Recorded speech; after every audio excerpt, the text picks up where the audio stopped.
And on the score sheet for Manchester City this evening, Erling Haaland, who joins us live from the Etihad right now. Congratulations, Erling. What did you make of that performance overall? Thank you so much. I think it was a really good performance. We started really bad. We all know, but we kept going, and I think we controlled a lot of the game. A great team performance. And the fact that there are back-to-back wins, it's in what's going to be a really important week for the club as well. Yeah, it's we have to keep winning games. We have to start, or how you want to say it. That's what we need to do. Today we showed great spirit, and now it's about keep going. It's about going to the next Champions League game. It's a must-win, and then we go to Arsenal, and then, as you can see, the schedule is plenty of games. So it's about getting ready for the next game as quick as possible, and to try to stay fit. Erling, it's Gary Cahill. Congratulations, first of all. I just wanted to ask you, in the second half, it looked like you went more direct at times. Was that a tactic from the manager, or is that just about making decisions on the pitch? I think Chelsea went really quick, clear man against man, and there was loads of space because obviously the line is really high. So as you've seen before, Ederson been giving me a couple of assists, and I know how precise he can be. So it's about having the right timing with me and him, because everyone has a man and it's difficult to play. So sometimes even Manchester City can go quite direct, and I think that's a good thing. I think it was a really good goal and an amazing pass, of course, from Ed. Erling, Jamie Redknapp here. Hopefully you've got a screen there so you're going to see the goal in a second. Yeah. You talk about the assist. You end up in a really good position with Chalobah on a 1v1, which is obviously with a modern game. But what this does, it gives you such an advantage when you're defending when someone's trying to defend against your power and pace. Yeah, and it's difficult because you have to take the decision right there. You know what you're going to do, if you're going to try to take it down, or if he's going to come and just pull you down or whatever. But I thought it was space in behind, so I tried to just let it go because he didn't go quite for the ball. Then it was about running, and then Sanchez was mistiming it, and then the opportunity was there to just chip it or shoot it in the back of the net, as you can see. It was a perfect pass. Were you surprised to see Sanchez come running out towards you? Yeah, I thought he was going to go. I thought he was going to get it at first because I just saw like in my eyesight. But then I quickly saw that he stopped, and then it was about trying to stay calm and put it in the back of the net. And you had a new forward partner today in Marmoush. He had obviously a good debut. You seem to have a good connection with him. He's going to be an exciting player for the Premier League.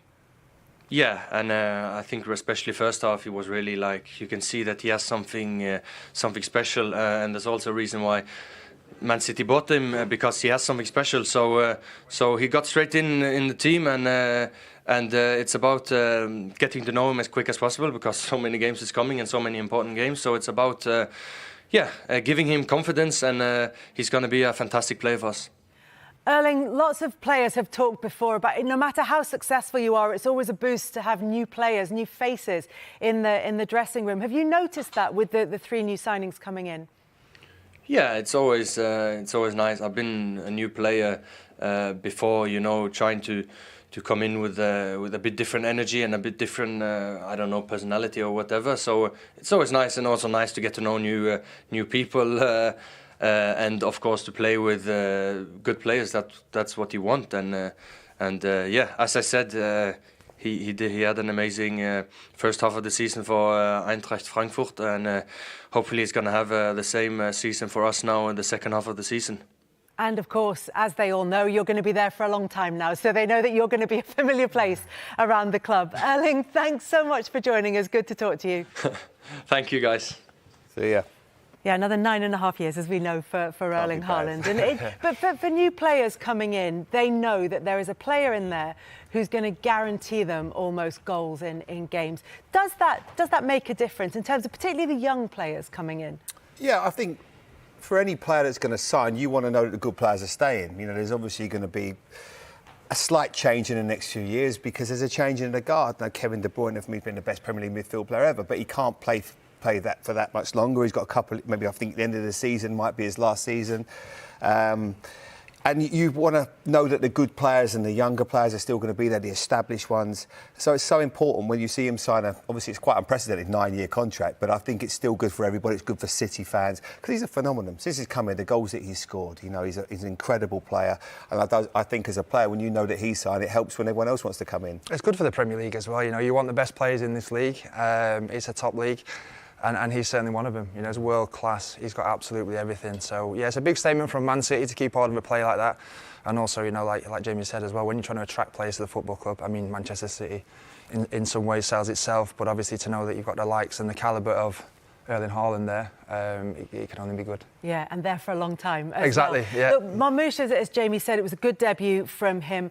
Not so much for Khusanov, certainly from the early stages of the game. And we'll talk about how he recovered from this a little bit later on. But in those first few minutes, it was an error that led to a goal and a yellow card. Let's talk about the goal first, just in terms of what may or may not be going through his head from a defender's point of view, Gary. Like I said at half-time, I think first of all his mindset will have been, right, let's keep it tidy, let's make no mistakes, play myself into the game. Initially, we talked about him getting his feet kind of mixed up a little bit on the flight for the header, which can be resolved in this instance. Now that's just got to be cleared, whether that's from himself or a Kanji to come across.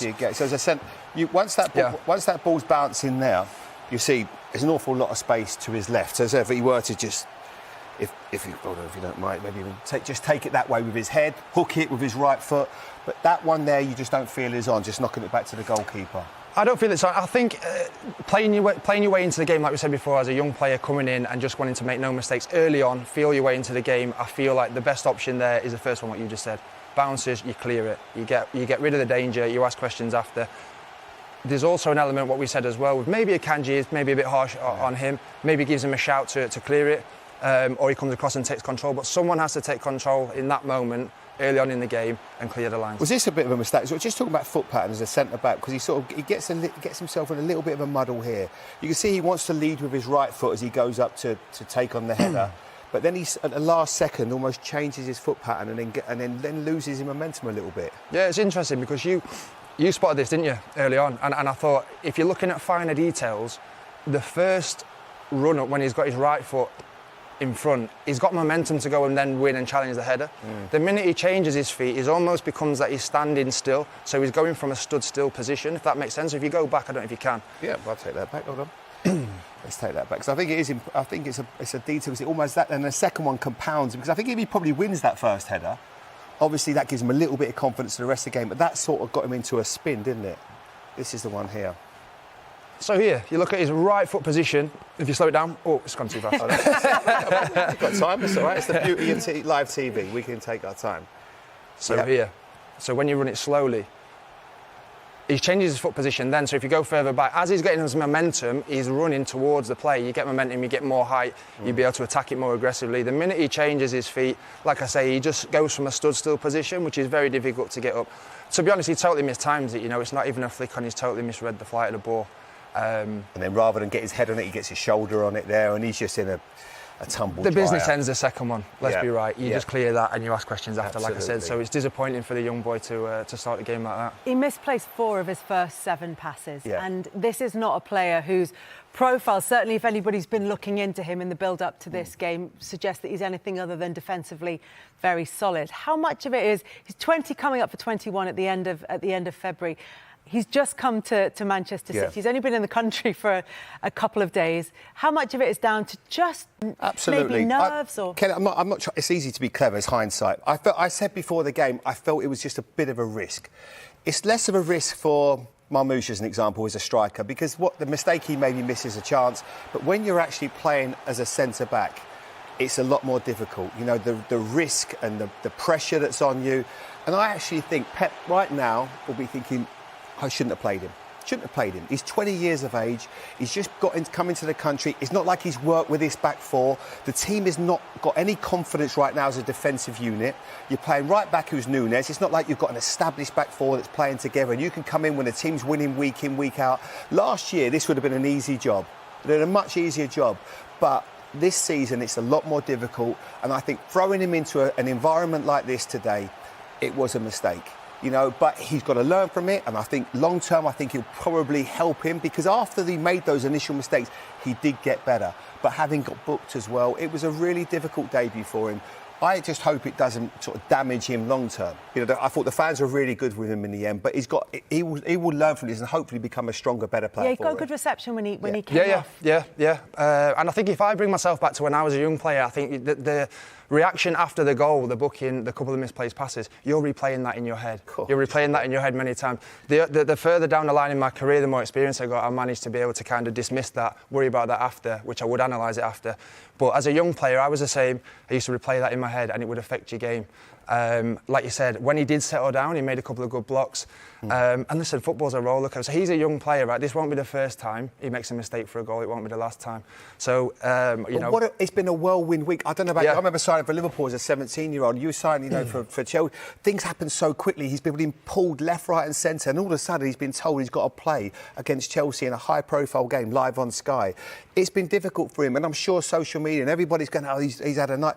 It happens in football. You know, football's really cruel. It can be so unkind. And he made a big mistake today. From his perspective, the team have won. So hopefully now that does... Because imagine if they'd have lost 1-0 and all we do is talk about, you know, that mistake. Right now, he's just got to learn from it. He will get better. You know, but that was a tough day for him. Is there a world in which this is actually a good thing for him, that he's kind of got it out the way? The team haven't lost anything in terms of... They've conceded the goals. Jamie said they've gone on to take all 3 points, and he's come away from it relatively unscathed. He's got it out of the way.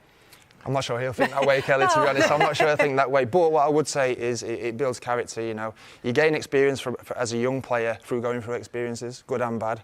And obviously that was a bad start in terms of a debut. But I think he'll go on from strength to strength. You know, he's working under one of the top managers in world football. And Pep's shown faith in him by starting him. You know, John Stones on the bench, which we said before, maybe he's not fully fit. He did come on and settle the ship somewhat with his experience. But he'll learn, and obviously, hopefully, he'll grow to become a great player and have a great career. Yeah, absolutely. But it was a tough one for him. Make no mistake. But everyone, footballers all make mistakes. It's never perfect. It's just how you bounce back from it now.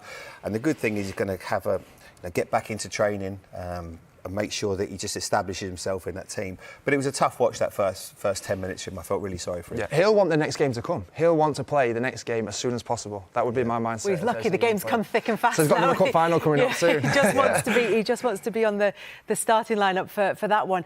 As for Manchester City going forward, particularly in that first half, it was almost well, maybe not when you look at his goal-scoring record, but almost a surprising source of a lot of their threat. We wanted to talk, because Guardiola had a couple of really good chances in just before he scored. We've highlighted him here. He's at the back post, and there was a real theme, because Madueke obviously scored the first goal, and now what happened, it felt like after that Guardiola started to win the battle and started to take him into areas where he doesn't want to go. And then you start flooding the box. You've got Akanji in the box at this time. This is unlucky. It falls to him. This is good. I mean, you was a very good attacking defender, if you like. You've got in positions like this guy. But he was unlucky here. Just doesn't quite get his strike that he likes.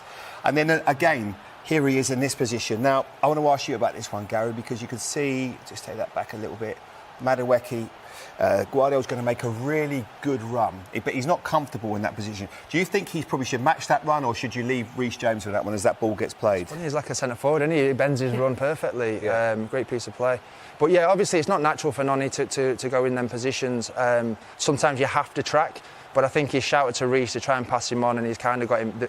He's in between passing him on and tracking him, and obviously he decided not to track him. But they were the warning signs. They were the warning signs, and I think what then happened is that City started to get in the ascendancy, started to get a little bit of confidence. All of a sudden, there's your right back, there's Guardiola, and they're starting to make really good positions, started to be aggressive, and then you never really felt Chelsea were comfortable after that. And the other player who's obviously really key to this for me is Madueke, because he's now in a position. You've got Reece James, number 24, Madueke. Yep. Reece James sort of gets attracted to Phil Foden, doesn't he? But Guardiola's asking questions of Noni all the time. Noni doesn't want to be in that position, really. Exactly. And he's asking questions of him all the time. What about the left-back's part in this? Cucurella, already we're just going to highlight him. You can see that he's now looking over his shoulder. He knows he's got a bit of a problem with Nunes. Could he do better? Because it feels like he wants to play offside, but you can't do that when you've got Madueke up there. Yeah, I think hindsight, I think potentially if he looks back at this, maybe he sees him there, he has a glance, and he has another glance again. He's aware that he's coming, but he chooses to step forward instead of stepping back. I think in that occasion he would have been better off maybe tracking the run as well. And there's a man again, there's a threat. He had more touches than any other Manchester City player in the Chelsea box. Yeah, but this is why I feel once you get into that position, he now has become a right back. Whatever way you look at it, there is your conventional right back in this system, and that's Reece James. So you then have to think like a defender. And as that ball gets played, Núñez obviously does what he does. Just watch what Madueke does. He just falls asleep. You've got to stay with him. Now you've got to look. Now he's jogging. He's still jogging. He doesn't react. He doesn't sense that danger. Then the ball falls to Guardiola. If he matches him stride for stride and sprints, he gets back and probably stops that, Gary. Like I said, in an ideal world, they would flip round, wouldn't they? Reece James would be where Noni was, Noni would be where Reece James is, and that would be an ideal world. And obviously, naturally, more defensive, he would take up them positions, I would assume. Yeah, and there he is, touches in the opponent's box, 7 for Josko Gvardiol, the most of any of the Manchester City players. Only Noni Madueke outdid that, obviously, on the other side. But Manchester City in the second half particularly seemed like they came into there and they had more control in the game, as you've both said. And if you've got Erling Haaland, there's always a chance that there's going to be a goal. We looked at this with him earlier. What did you make of it? Old school's becoming, and do you know what? Doesn't it always? Kelly, I watch football. I watch academy football. We watch Premier League, Championship, and we'll watch the goals on a Monday morning on Sky Sports News. And how many goals will we see where teams are trying to play out from the back when it's not on? They lose the ball, the goalkeeper's not comfortable, all of a sudden the ball ends in the back of your neck and you go, oh, well, that was a shame, but wouldn't we play lovely football? This, I think it's about using common sense at times. When you see what Chelsea are trying to do here, it's not the most intense pressing you like, but you can see they're going man for man. There's Sancho, he's going into John Stones there. You've got Cole Palmer's going to come onto Akanji. Obviously, in midfield, Kovacic is getting tightly marked. You're getting marked in there as well with Caicedo, and you've got Fernandes that's going to pop in. And then as this sort of unfolds now, you can see that you've got a 1v1 that's starting to develop here. You can see that Trevor Chalobah is going to end up in a bit of a position. Two things I want you to look at is Phil Foden, and I want you to look at Pep Guardiola, because Phil Foden now is going to take Levi Colwill into a position that, as a centre-back, do you really want to be going in that way? I know it's the modern way, Gary, we have to accept that, but would you be happy going into that area?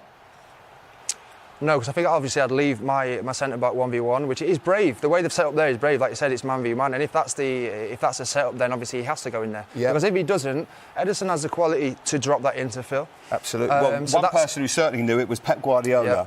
Pep now, he's looking and he's thinking to himself, great, we've got a 1v1, we've got a goalkeeper that can kick it like a mule, who's one of the best. I've never seen a left foot like it. He kicks it so far, this guy. So why not beat that press? Why try to play it when it's not really on? We're not that comfortable, when the confidence isn't there. Haaland does brilliant as well, Gary, doesn't he? He does, yeah. Do you know what, Man City, I love Man City with this aspect, because everyone knows them for building up, for playing the intricate passes and all the rest of it, and all the nice looking football. They have this weapon and they do use it. Yeah. So sometimes I feel like teams get fixated in playing out and forcing to play out when it's not on. They have no problem with going long if they need to, especially when you've got a target man like him. I would not want to be isolated 1v1 with him, like Trevor was. And yeah, it's a strange decision from the goalkeeper. I think you see him after his reaction when he hit the ground.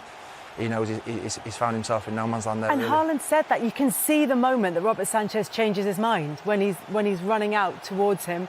He pauses in the middle of it and almost starts running backwards. I think he's frustrated with himself because he's obviously took up a high position because the ball's with the goalkeeper at the other end. So naturally the goalkeeper's going to take up a high position.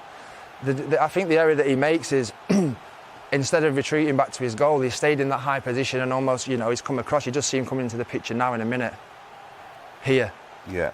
And then he finds himself stranded a little bit. Yeah. And makes a decision easy for someone like Haaland. I think this is the angle here. I think when you look at Sanchez, right, you understand that your centre-backs, as I wouldn't say he's in complete control, but he's in not a bad position. Just stay where you are. Why you even make up his mind, Gary? That's what I don't understand. Look, where are you running? You're not going to get that ball. You can see there that there's probably a 7. He's lightning Haaland. You are not going to make up that distance. If he stays in his goal, you're going to create a 2v1 any second because Cucurella's going to get back. But as soon as he goes out there, he just makes up his mind. Don't get me wrong, it's great centre-forward play, isn't it? Yeah. But if he stays in his goal, this doesn't happen. It's really poor. Yeah, I mean, there's recovery runs with Cucurella's coming back in. There's still a lot to do for Haaland if I think the goalkeeper just retreats and goes back on his line. Like I said, you can see his frustration when he hits the ground. I think he knows himself. And someone of Haaland's quality, you know, it makes it quite easy for him. Oh, it's lovely. When he, because like he said, he saw the goal. You can see the goalkeeper in your peripheral vision. You're going lovely. Just get this back on my left foot, and he curled it in. A really good piece of play, and nothing more than they deserved second half. They were much the better side, and obviously then the icing on the cake was from Phil Foden, who's hit some great form. Been a really poor start to the season. Surprised me for whatever reason. I don't know. He got last season. He had an amazing season. The Euros perhaps wasn't his best. And just sort of lost his confidence after that. But again, Gary, long ball football. But, you know, because it's Pep, we'll accept it, I guess. Well, it's long passes rather than lumping it forward, isn't it? It's long ball. Let's not kid ourselves. We love it. There's a difference between a pass and a punt, isn't there? I like Pep. What's Pep here? Look, he knows. He's thinking to himself, right, get a flick here. Look at him. This is brilliant. Look. He just plays it and he sees, he goes, come on in. We know we're in business again. You've got a 1v1. It's decision-making as well from the goalie, isn't it? You know what I mean? If he knows it's not on to play, then sometimes, like I said, you've got that option to go long. Trevor Chalobah gets a bit attracted to the ball, try to get a 2v1, and what they end up missing out on is the run, obviously, from Phil Foden, Gary.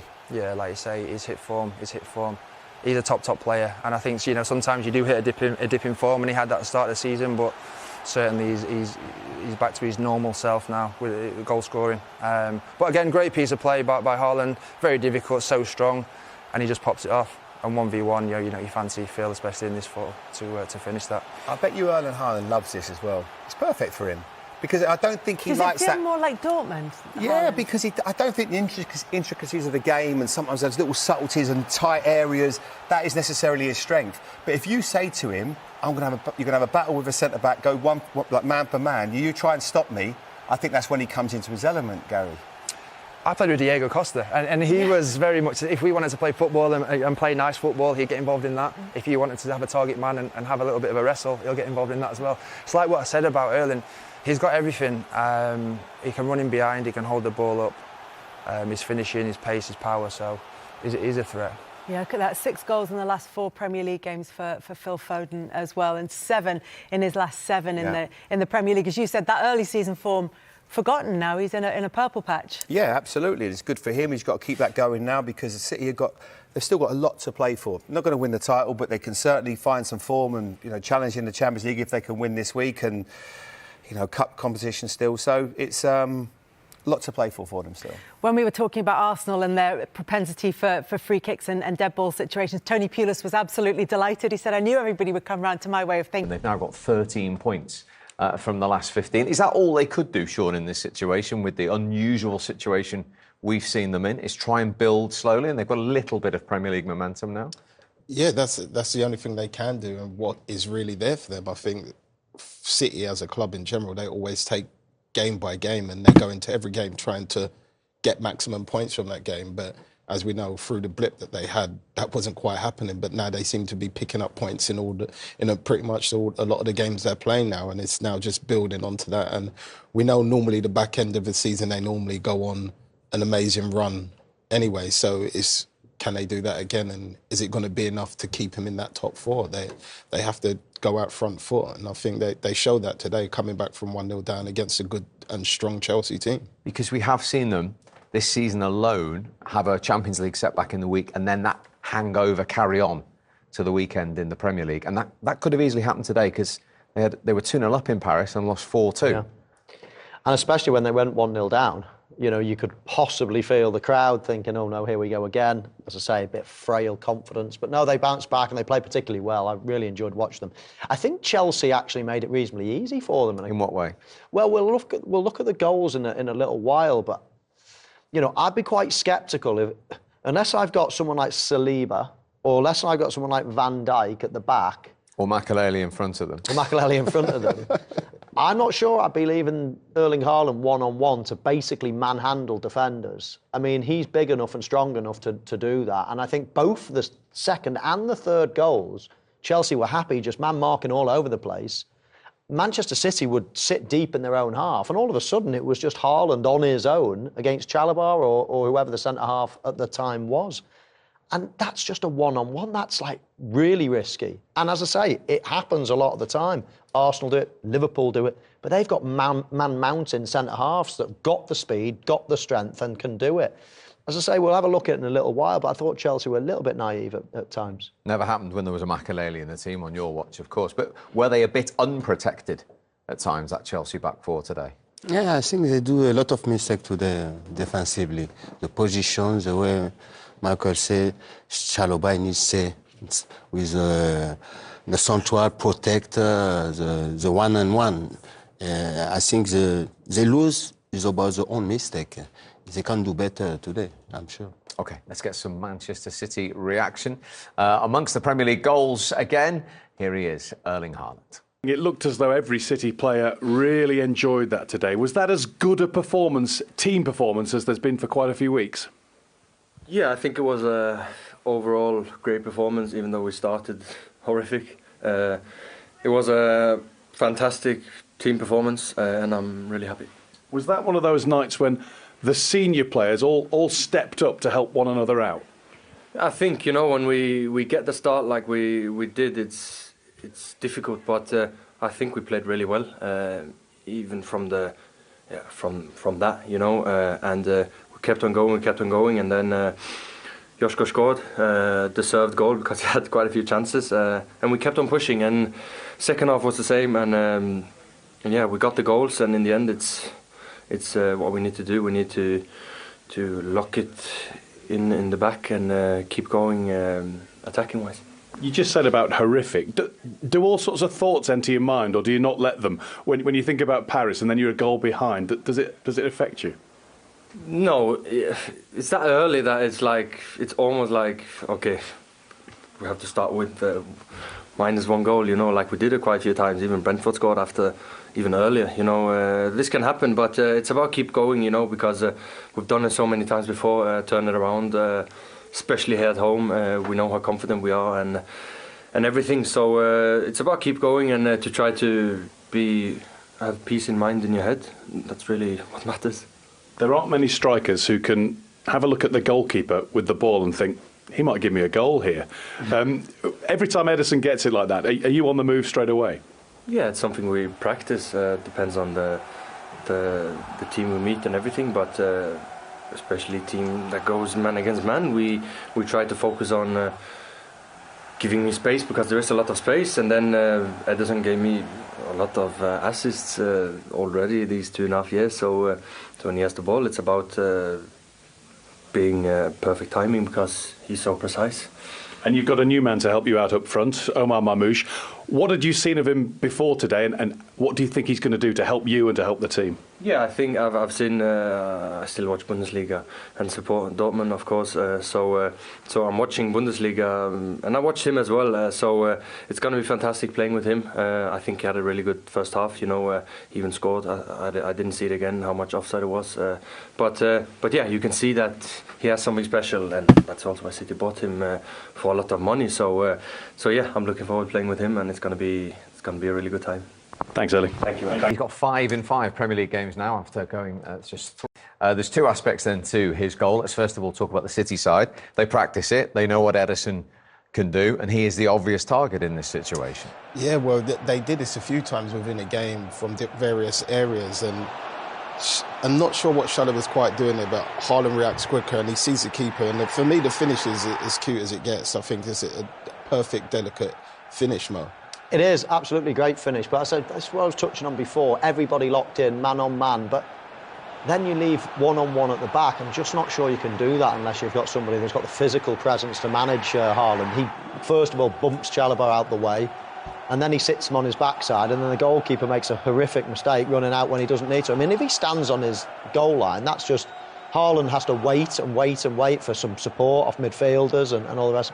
Goalkeeper just making up your mind. It's absolute poetry. When you're a centre forward and you see the opposition goalkeeper doing something stupid, making your mind up like that, it's like, oh, thank you. I would never have scored in a million years if you hadn't have just gifted me it like that. So really, really poor decision. But as I say, I think Chelsea could have avoided it in the first instance. I'm not sure that going man for man and leaving one-on-one at the back with Haaland is the ideal thing. So we started the day by talking about the top 3 clubs. The top 3 scorers have all scored today. Salah 19, Haaland 18 and Isak 17. It's competitive for the Golden Boot. Standards are high as well because Erling Haaland won it last season with 27. The 2 years you shared the Golden Boot in the Premier League era, Mo Salah would have won it by now, ahead of you. Yeah, exactly, 18. Yeah, I think these goal scorers at the moment, as I've said before, if you were one goal in every 2 games, you were classed as world class, and now if you don't score one every game, if you're 1 in 2 now, you're just moderate. So, but yeah, it's a great race. 3 top strikers there. I mean, I love Isak. I think he's so silky, so classy. Haaland maybe not got the class of an Isak in his general play, but just a goal-scoring machine. And Mo Salah's been there, seen it, done it, continues to do it. It's going to be a really interesting battle for that. And I should point out that Chris Sutton, Dion Dublin, our very own, Jimmy Floyd, Hasselbank and Dwight York were top strikers as well, who you shared the Golden Boot with. Sharing's caring. Indeed. Now, the other side of the goal is the Chelsea point of view and the goalkeeper, Claude. What's he thinking here, Robert Sanchez? I think everything is about communication. When you defend it like this, is a communication. Chalobah, you need to tell him, stay. You need to do one-on-one for not give us a possibility because Haaland is good striker. You see already the goalkeeper, he give him the space for shooting. Just cross the ball and this is a big mistake. And as you can see, it's not a statistic that the Chelsea goalkeeper will want to see again in a hurry. Alongside Muric, he's got the most errors leading to goals this season. And when we have a look at all 5 errors, including today, they're different forms of goalkeeping, Sean, as well. But yeah, they are. I watched him in pre-season when City played against them, and he was making similar errors then, and he does throughout the season, and he did the same a bit last season as well. But not all of them ended up, I'd say, in a goal, whereas I'm finding that he's getting punished quite a bit now from the opposing teams. And this one here, Chalobah, for me, don't even know he's come for that. I think it's more of a surprise to Chalobah when he looks up and he sees his goalkeeper past the penalty spot. And just like Mo said, Haaland would have been rubbing his hands with that. And as soon as he gets good control over that, he's got basically the whole goal to aim for as long as he gets the height on it. Is he nearing a point where Enzo Maresca perhaps just needs to take him out of the firing line, or do you continue to play him and back him? Well, Chelsea have been doing well this season. It's a team game. He has made mistakes, a couple in the last games, but they were in the Champions League places before today, and they're only just out of them now. I don't know. It might be a position that he's looking at in the future, thinking maybe I need to change. For now, what's behind him, is that good enough? They've chopped and changed the goalkeepers quite a bit at the moment. Arida Balaga's out on loan at Bournemouth, doing particularly well. So I don't know. It's a tough one to call. It's manager's preference, really. But it might be a position, if they want to win the league, which they obviously do in the future, then that might be a position that they probably think we've got to brush up on in the future. He was beaten again. Phil Foden scored in 4 consecutive Premier League games for the first time, and he has 7 in 7 games. But Haaland's role in this, Sean? It's the same thing Mo said. He's isolated again, but the hold-up play is perfect. And Chalobah comes to Warner. I don't think Chalobah needs to, and Phil just runs off the back of him. But the ball round the corner for me is brilliant, and from he gets there, he's away, Mo. Yeah, as Sean says, it's exactly the same, Steve. Everybody's man for man all over the place. Now, if you're playing against Manchester City, or let's say you are Manchester City, and you know they're going to go man for man, why wouldn't you just put all 10 of your men in your own half and then leave Haaland up front on his own 1v1? It's just the simplest thing in the world. You've got a goalkeeper that can put it on a sixpence, and you just keep pinging it up to Haaland. He either turns and outmuscles his man like he does for the first goal, or he touches the ball and wait for a running past and flicks it round the corner. 2 identical goals that, as I say, I think it's naive play.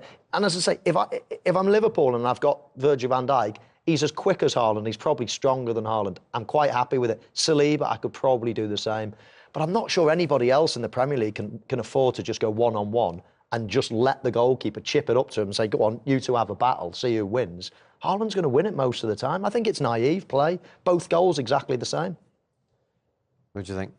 He's right. You can't leave Haaland one-on-one. It's impossible. He's a good striker. stagger man.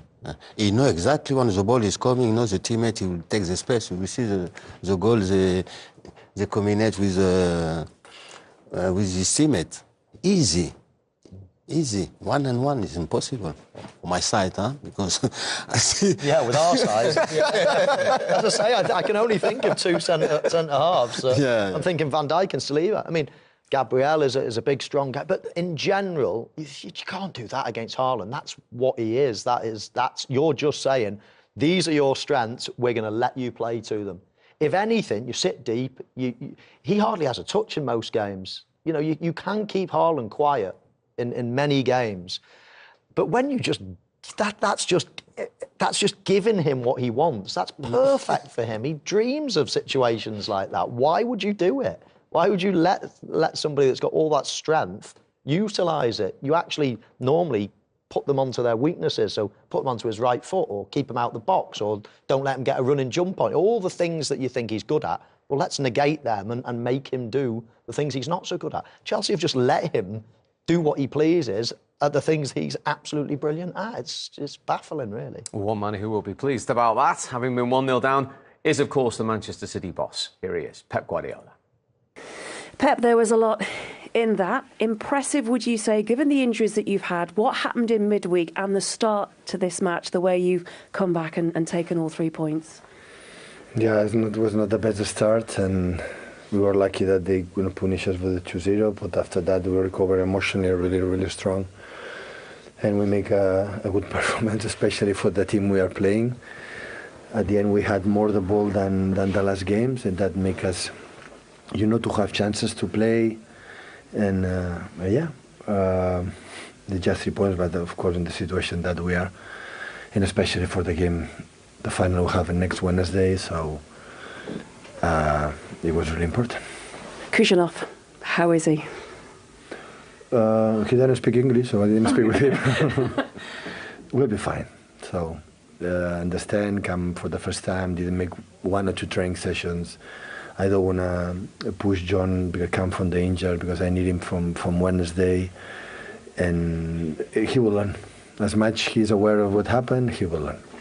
It is an education, isn't it? Football can be brutal as well in those moments, but when you made that substitution, the way that his teammates, the way that support staff, the way that the fans supported him, appreciated the composure that he managed to find once the nerves had settled a bit for him? Especially the players, how they were together. That's we talk a lot these days about that, and that was massively important, because in that moment any player can make a mistake, in that terms, and after that you feel alone is even tougher. So, and the fans, I know, the new players always support, and he's so young and come from many years, and he will learn. And we saw glimpses of Mamouche and what he can do as well, and what positives you can take from that, and what he can take from that, from his debut today. No, absolutely. Omar, have a tough opponent. James, physicality strong. And again, so just we'll talk about some images, some never could practice, but he made an incredible movement that the players in the middle could not see him. So I think Gundo and Kova and Bernie, they should be more clever in the movements at the high line than Chelsea had being contact. But this question of time that know each other, because at the end we don't know the movements of him or the movements he likes and need time. So, but he plays 70-75 minutes good, because again he cannot play on Wednesday, and yeah, so it's important for them make a debut and win. Relief maybe, perhaps for you, because of the manner in which you secured all 3 points as well in the position that you were coming into this match. How big a win is this over Chelsea? Of course it is. Always is important against Chelsea. And of course we are the situation that we are, but now we are closer than Nottingham. But of course Bournemouth continues with impressive run, so there are a lot of teams in the margin from nothing. But our games at home, so we have today here, we have Newcastle, we have Liverpool, we have Brighton, we have Bournemouth, we have Aston Villa. All the teams that we are fighting for the Champions League, they come here to Etihad, and as much we will be stronger here, we have a chance to qualify. And last question, I know you don't do business in the January transfer window, and this has been a one exception. Will you strengthen further with the remaining week or so? I don't know. You don't know? Would you like to? I don't know. What I would like is to have my team like start this season back. I said many times. So we go to the market. Maybe we'll do it in summer because we have unbelievable problems during 4 or 5 months in the beginning of the season. When more or less the team will be fit in terms of central defenders, the holding midfielders, we are now gone to the market. So it's simple. So, and what happened, the club decide. These kind of things always the club cheeky, and the club decide what they have to do. Pep, thank you.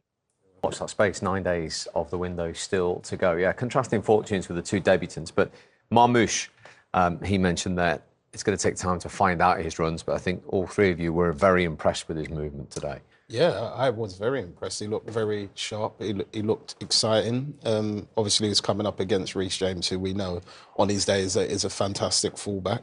Hard to beat. He tried to go past him. He went past him a few times.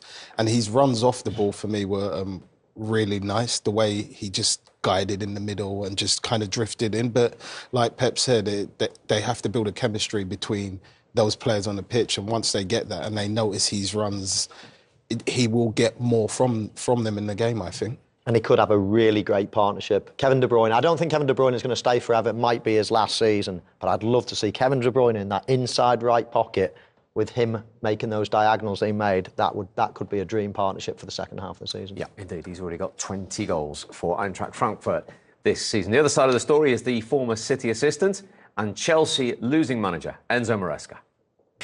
Enzo, was that more frustration after the start you were gifted right at the very beginning of this match? Yeah, as you said, the game started very well for us, very good. We scored the first one. We could score the second one 2-3 times, 2-3 chances that I think scoring the second one, the game completely changed. Unfortunately, we miss. And then against this team, this kind of players, the game is always open. They can decide the game in any moment. And unfortunately, we finish losing the game.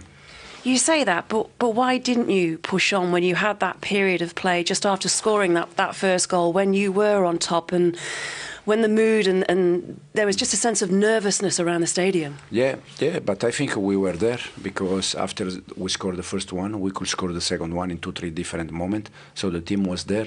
Then, unfortunately, the last 5 minutes, the last minutes, we conceded the 1-1. And then second half, I think the second goal changed a little bit the game. You say the second goal, Erling Haaland's second goal, and Robert Sanchez again. And I know people have been talking about him, and he has had his negativity, the publicity and the criticism of him as well. Is it confidence or just decision making that he's doing that's so wrong? Well, in this moment, I think it's a bit mixed. Robert, the good thing is that Robert is the first one that he knows that he has to do better.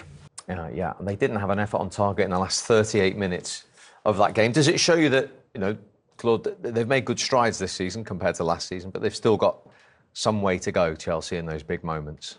Yeah, I think Chelsea do a good job with all these young boys. They better this year. I think the manager he make a good structure. He understanding the young. He gives them time. He's not pressure anymore on Chelsea for the moment. They can build in a good way. I think they need more 2 years for come back and fighting for Premier League.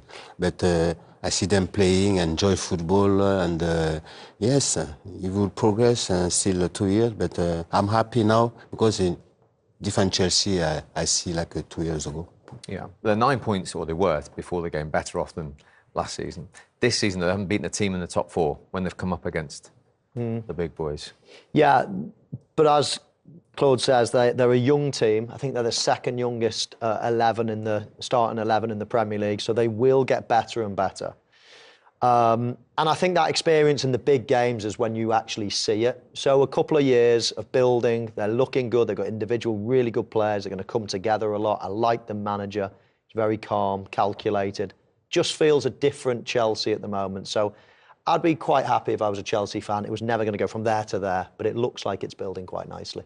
Brilliant. Claude, it's been fantastic having you with us on this show. Thank you very much indeed. You held the midfield 4 together brilliantly. Sean, Michael, thank you very much indeed. No change at the top. Liverpool still the team to catch from the 4 of us. See you soon.